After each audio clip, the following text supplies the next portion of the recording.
I wasn't planning on doing another spaces. When I said I was done, at that time I meant it. But today we had a world event happen that's going to have ramifications on everybody, whether they know it or not. Today, Lord Rothschild is dead. A new baron of the Rothschild family will be appointed. And when that happens, new people come in and new people have new ideas. So while the Rothschild's plan and the New World Order's plan can be generational, they always have a plan A, plan B, plan C.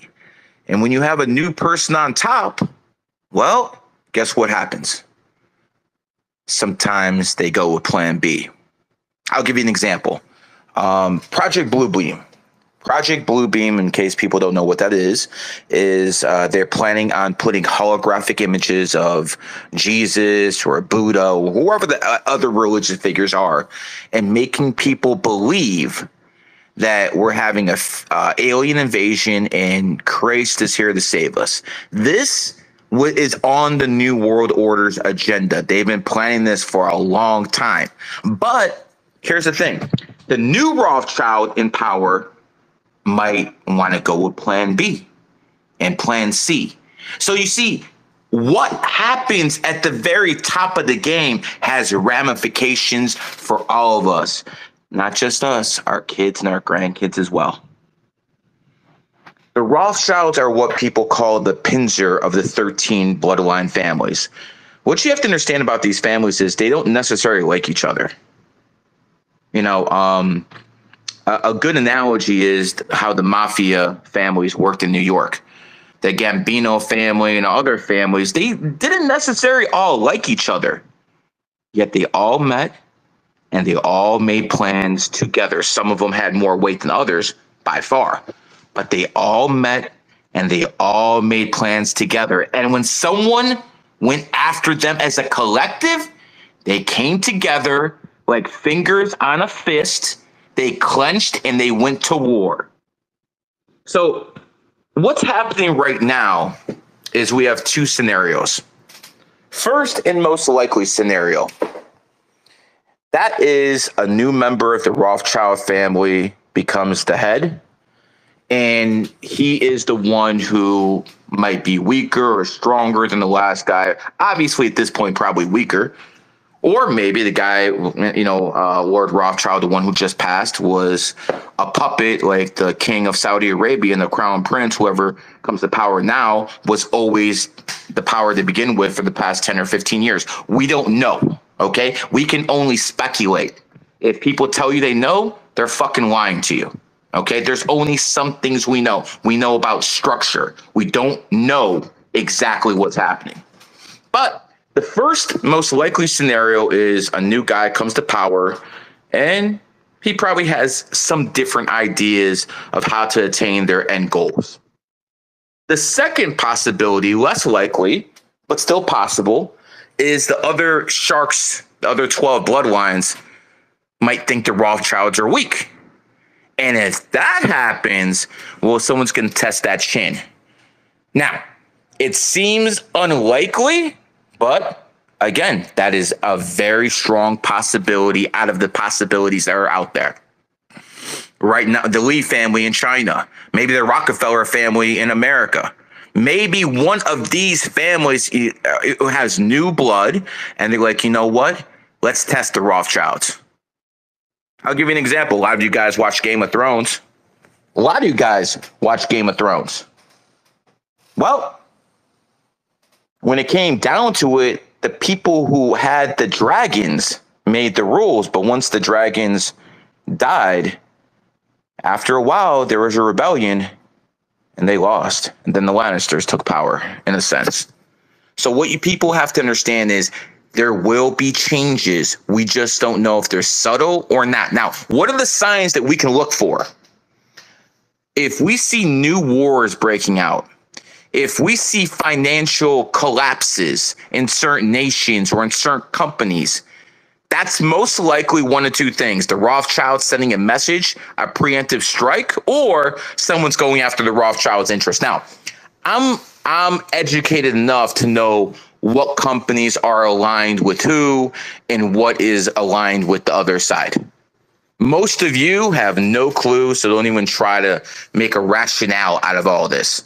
But we're going to have some serious changes if people, kind of feel weak. See, if the Rothschilds family is strong right now, nothing will happen. Absolutely nothing will happen except maybe some policy changes.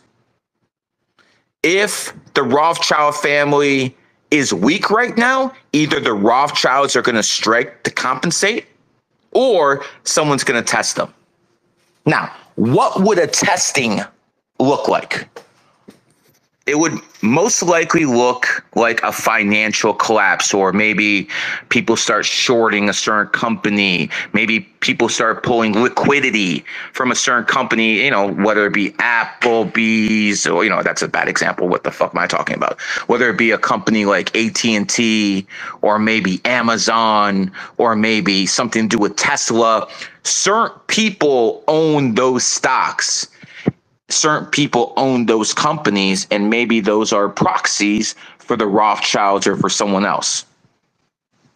I will tell you this. If we have a peace deal in Ukraine in the next couple of months, that's because the leadership of the Rothschilds demands it. That I will tell you 100% for sure.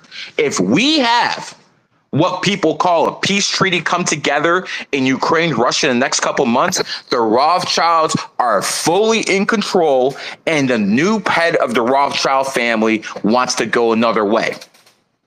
Now, what would be the most drastic event that could happen if people want to test the Rothschilds? Not just from a financial standpoint. What would be the most drastic thing that could happen? Power outages, people attacking the infrastructure, or China testing Taiwan. Those could be some of the things out there that people could look for if there's going to be another change. Now, also take a look at Biden at this point. And dear Secret Service, this is just speculation. Thank you. People need to understand that the president of the United States at this point is a puppet, is a complete and utter puppet. Some people can say Donald Trump was fully in charge, but, he was just a guy with less strings than all the others. He had a little streak of independence, but, when it came to that vax, he tapped out quick, didn't he? So he was a president with limits. He could do good things, but it was limited what he could do. The last real president was John F. Kennedy.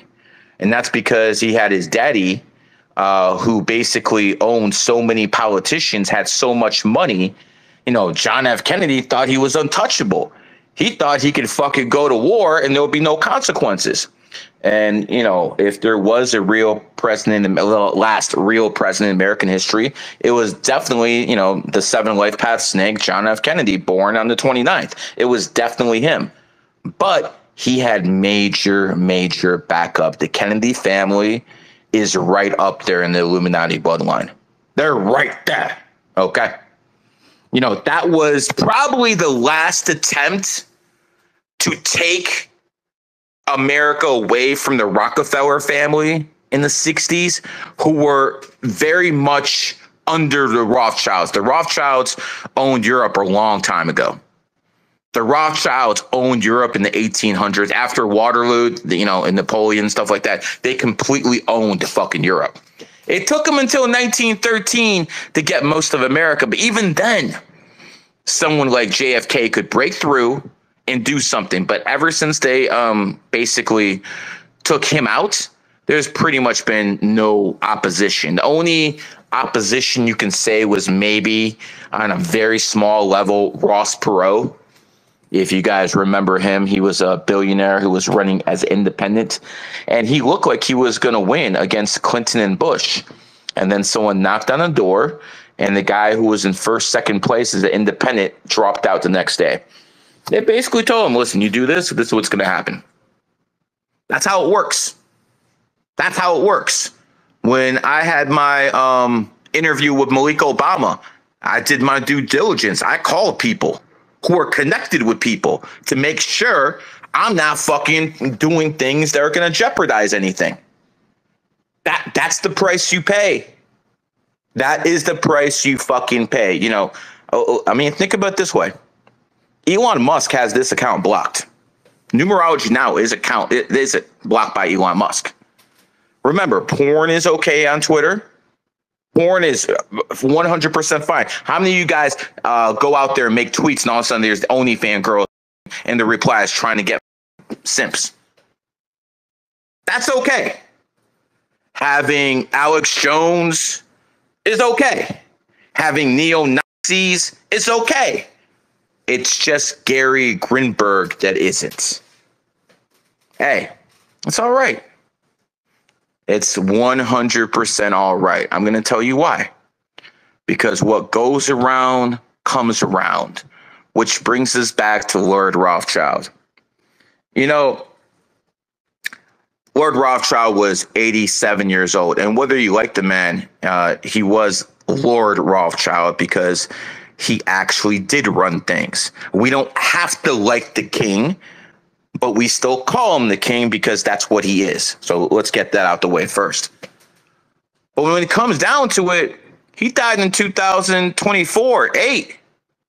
The news of his death came out on the 26th. 2 and 6 is 8. This is 100% karma-based and financial-based. This is 100% one of those things. I encourage people to start looking at the financial sector every single day, seeing how the banks are doing. Not just Wall Street. You better start paying attention to the DAX. You better start paying attention to the FTSE. You better start paying attention to the whole world. You know, in the 1990s, it was America. And then, you know, you had London, and, you know, Germany, and that was pretty much it. There is no other financial capital in the world. You know, I kind of feel sad for the Americans growing up now. You know, I was born in 78, so I actually remember the 90s. I remember when America was the #1 power in the world, to the point where it was unchallenged. Right now, America's challenged. It's still the #1 power, but it's challenged. Back then, it was unchallenged. Absolutely unchallenged. I remember the early 90s. Everyone had money. And remember, I grew up poor. So everyone had money in the hood. Everyone's driving their Ford Explorer SUVs. Everyone was going. The economy was booming. No one challenged America. And through the years, they started to feminize America. And the Rockefellers who did that, it came back to haunt them. The Rockefellers are the ones who pushed, you know, they were running America more than the Rothschilds in the late 1800s, early 1900s. And what they didn't really bend the knee until 2000 to the Rothschilds. When Chase Manhattan merged,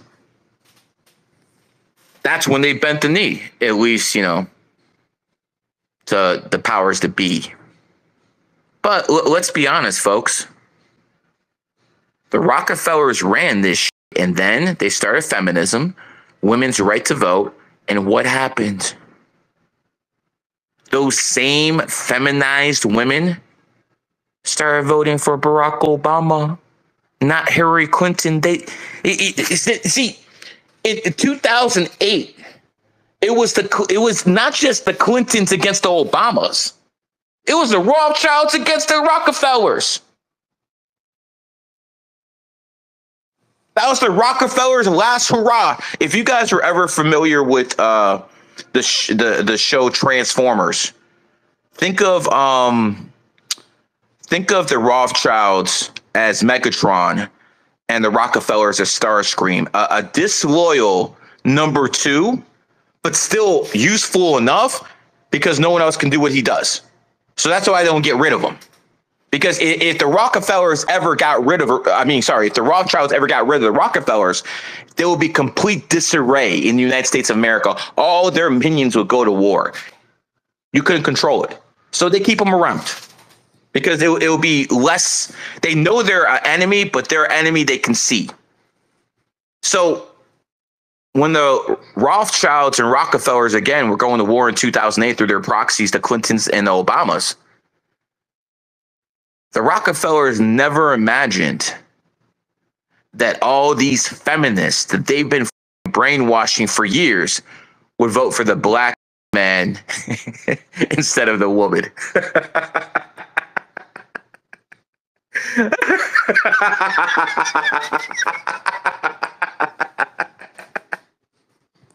It's just comical. Comical. They never saw it coming.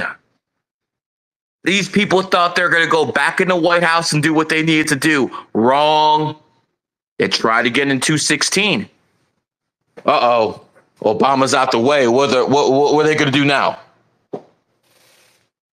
They would rather give it to Trump than give it to the Rockefellers and Clinton in 2016. The Rockefellers have been taking L's after L after L against the Rothschilds for nearly a goddamn decade. If you guys into wrestling, you know that guy who always wrestles the star and gets his ass whooped within 3 minutes and then gets pinned. That journeyman. That's what the Rockefellers are compared to the Rothschilds. But now we're going to find out what's going on in world history. Now we're going to find out if all the people who've been saying, the Rothschilds are done, the Rothschilds are done, the Rothschilds are done. I've heard this shit for fucking 3 decades. Every year they're going to lose power and all this other stuff. Now we'll find out if those people are right. Because if there's going to be a shakeup, it's going to happen when Tywin Lannister dies. Do you guys understand the metaphor? Tywin Lannister was the head of the Lannister family. When he was around, the Lannister family was feared. When he died, those idiot kids of his, and it was all over real quick. I'm going to give you an example of how this happened already in world history. You know, there was another bloodline family. There was another bloodline family out there. And they got eliminated. Interestingly enough, they start with RO, just like Rothschild, just like Rockefeller. They were called the Romanov family. And they led the Soviet Union bloc of the New World Order. It was Russia back then, again, Soviet Union, Russia. Soviet Union was when it was over. But the king of Russia, the Tsar of Russia, the Romanov family, they were in charge in the 1850s when the Rothschilds already took power, the Bank of England after Waterloo, controlled France, and they wanted to control Italy and some of the Central Powers at the time. So what happened was the Romanov family saw that they were trying to create a central bank where they would control everything. See, when you have a central bank and you can't control your central bank, you can't address your problems. Sometimes your economy is overheating. Sometimes your economy needs to be inflated with money. You can't make those decisions when you don't control your own central bank as a nation. Just like the European Union. They don't own shit. Brussels does. So they were trying to create that in the 1800s, and the Romanov family said, "F you." And he took his allies with him. And the Lord Rothschild at that time was a powerful man, nowhere near as powerful as now, but he was a powerful man. And he said that I curse your family and I will eradicate your bloodline. Well, about 60 years ago, after that, World War I started. And the idiot who was in charge of the Romanov family, you guys can look at his numerology yourself and laugh. Yeah, I know. Yep, another one. He was a weak man, and he collapsed under pressure. And when he collapsed, first there was a provisional government, and then the Bolsheviks basically took him. And they killed him, and they eradicated his bloodline. And the Bolsheviks did that under orders from the Rothschilds. This is what happened. This is real history. They ain't gonna teach you this in schools. This is what happened. And one of the great families, the Romanovs, were eliminated. Now, there are rumors that a certain princess was escaped, and she's married to one of the U.S. presidents, but that's a story for another day. So now we're in that pivotal moment in history again when Romanov might be Rothschild. But the chances of that are very, very slim. But we're going to find out in the next 33 days, next moon cycle. Because if we have big events by that time, and you're going to have to distinguish what big events are. Obviously, if you have a war star in Nepal or some other bullshit, we don't know if that's the big event that's going to trigger it. But I gave you some examples of what would. The king is dead. And when Queen Elizabeth died, that's a puppet, man. That's a puppet. Powerful puppet, but a puppet. Today, a lot of people's Emperor Palpatine died. And now we're going to find out if Darth Vader can be Emperor Palpatine. Because if he can't, he'll be Sith, and we'll have a new bloodline family that's going to come from those 12. It's always going to come from one of the 13 families. That's not going to change. This has been a GG33 production.